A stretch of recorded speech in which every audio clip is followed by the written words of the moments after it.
So what have we got here today? Well, we have a World Sound PT40. These come in quite a number of guises. There's the Viper 88, there's the Smoky Bear, there is one of the Eurosonics, there is Sun 402,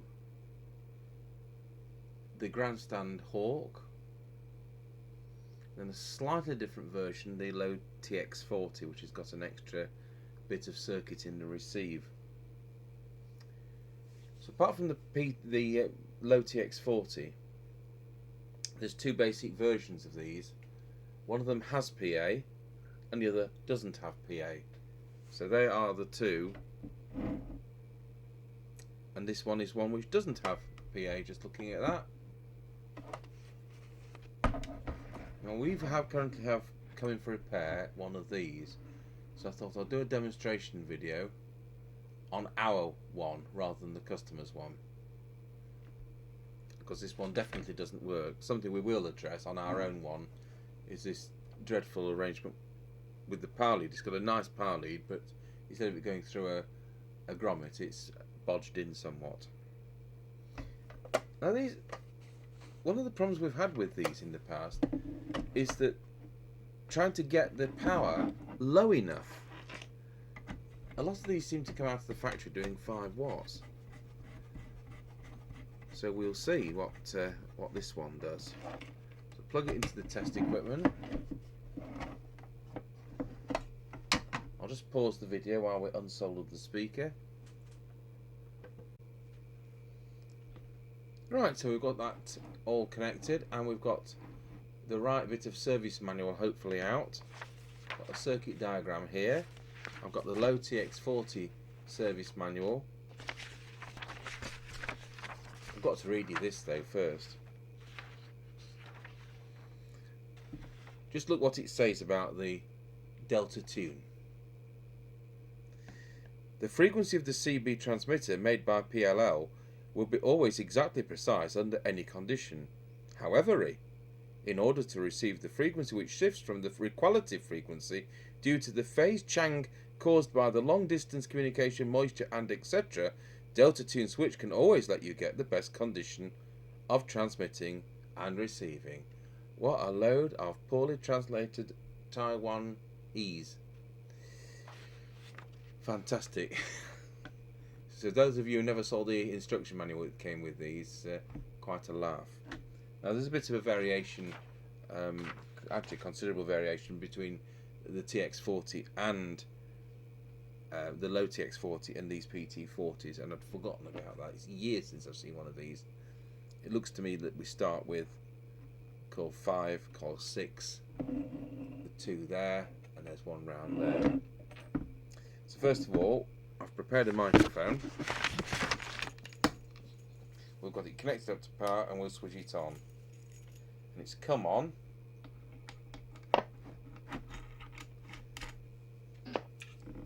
And it's on 19, so I'll move that to channel 20. Okay. So let's see what it's doing. In fact, I'll switch to the other camera first. I'll just move that back a tad.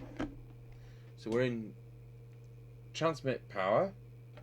We're in high power, so we're in the 30 watt range, and so it should be somewhere round about there on the meter,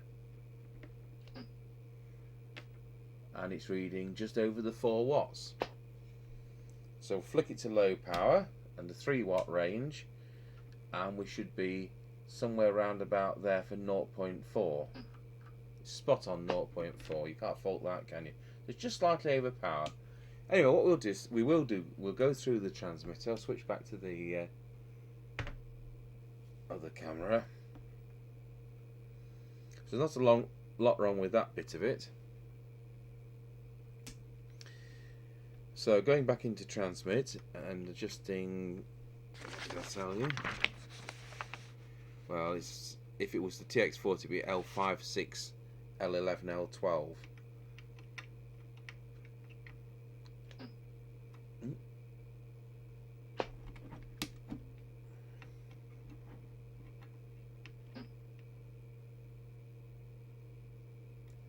That's peaked. That's peaked. Swap tools for the yellow one. That's a bit tight with wax. I'll just put my soldering iron in there and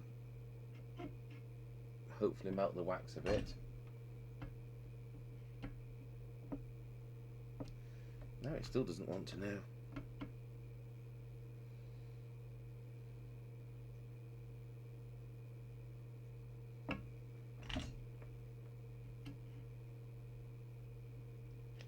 It's better.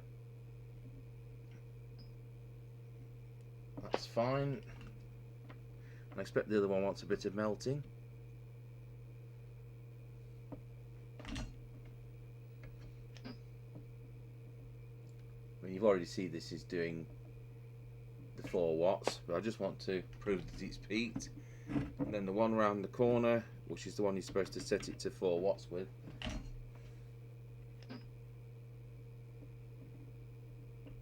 Still doesn't want to move. I will tell you which the low power one is, even though it's spot on this radio. There we go. So that's brought it to, well, 4.1 watts. Which, when you consider a lot of the sets I get in do 1.7 and 2 watts on this test set, it really is very good. So we'll flick it back to low power, and I'll just pause the video while I look up which preset it is to tell you. Now I'm a bit caught out with the setting for the low power. According to the service manual, you know, this is for the TX40, it is slightly different. It's supposed to be somewhere around about there, and it's VR10. Show you, VR10 is there, VR10 isn't there, so I'm a bit stuck there. Anyway, it is working spot on this particular radio. What we'll now do is the deviation, and then I'll move on to setting the frequency and the delta tune. It's not often we have delta tunes to have to do, and it is interesting. So I'll get the oscillator out.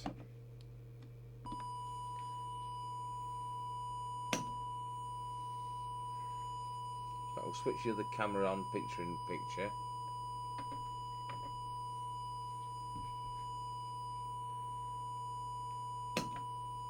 And then you can see 2.2's there, 2.5, we're looking somewhere around there. So it's about 1.4.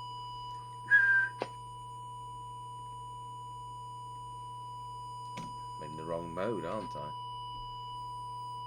No, it's 3.5, it's well over the top.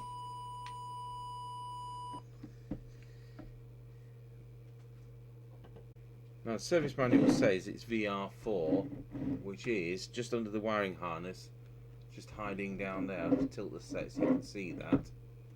So I'll just poke the tool into there, put the oscillator back on.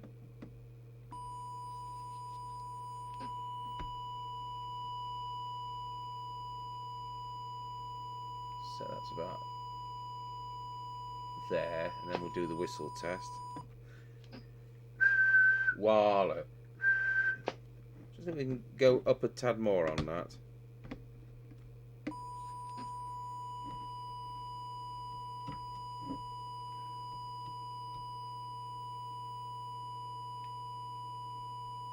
It's quite a fine adjustment on this radio. Wallow.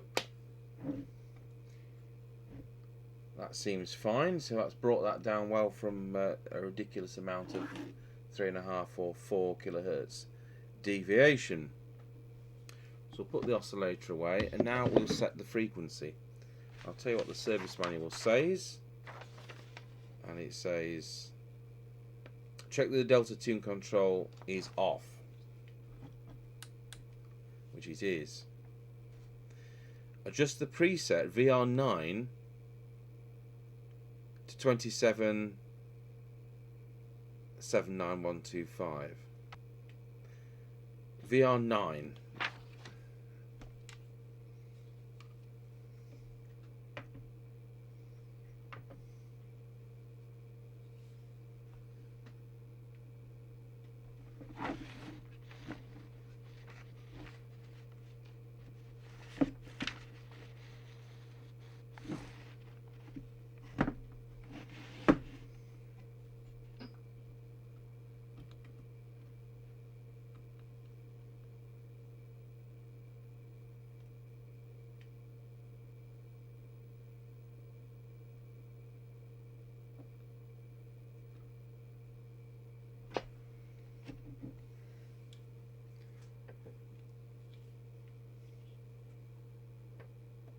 So VR9 is the trimmer which is vertical just there, and we've adjusted that now, so we've got 2779125 on the frequency counter.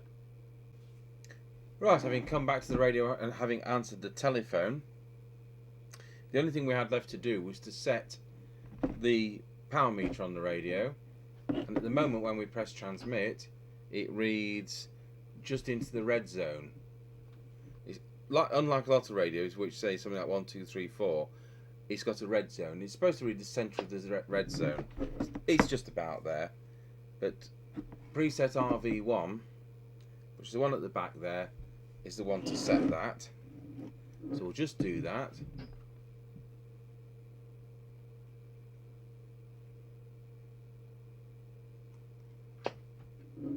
That's it. That's now in the centre of the red zone. So just to recap, because it's an unusual set, we started off by tuning that, the two in the can, and finally setting the power up just a tad over the 4 watts with that. And then we needed to set the high-low power meter, the high-low power setting, which I didn't find the preset. It's supposed to be VR10. Somewhere around there, but it isn't there on this set, so whether or not it's a variation or what, I don't know, but it's spot on. We've set the power meter with VR1, we set the deviation with the variable resistor just down there under the wiring harness, and finally we've put the radio on frequency with the delta tune in the off position using the variable resistor just there. So that concludes the World Sound PT40, and we will be doing the other variants as they come up. As I mentioned, some of them have PA facilities and the layout's slightly different. So thanks for watching, and we'll see if we can get the receive side done tomorrow.